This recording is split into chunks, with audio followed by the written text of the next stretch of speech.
Welcome to the programme, Ken Dodd. Well, I'd like to say how completely discombobulated and highly plumptiously tickled to be on your programme, young man. Thank you very much. You've put me off already. I believe you always wanted to be different.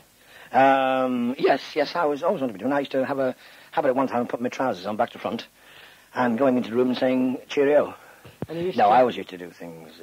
I think that's really part of being a comic, because a sense of humour really is a sense of, perspective, really. It's seeing things, that are a little bit out of line and realising that and, realising that they are funny.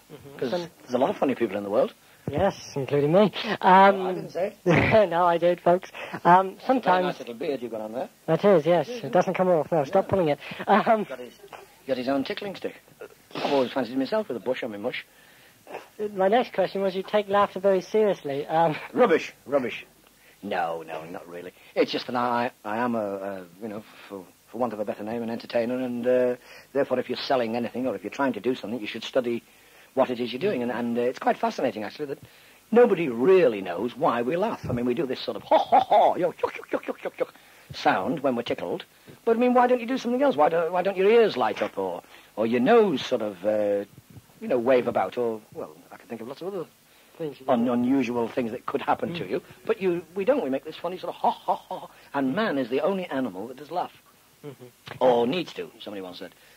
If I can just be serious, Good.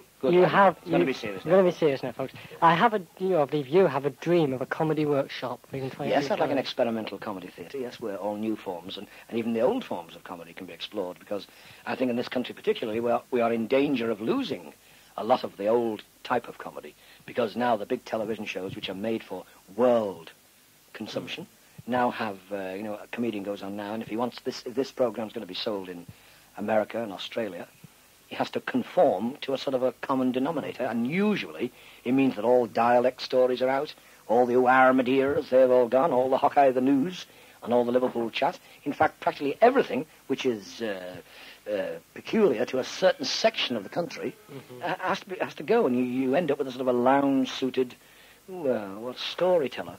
Yeah. Your Diddy Men, how did they come into being? Diddy Men, rather like, I think it's like a bikini, they're a fig leaf of the imagination. They just dreamed them up. They were needed, so they were there. Yeah. The Diddy Men really were designed for a children's programme at one time, and then they were so successful that I put them on the radio on Housewife Choice, and of course I had to have an English one, an Irish one, a Scots one, and an English one, a Welsh one. Yeah. So that's how the very Nigel and Mick the Marmalade all came into being.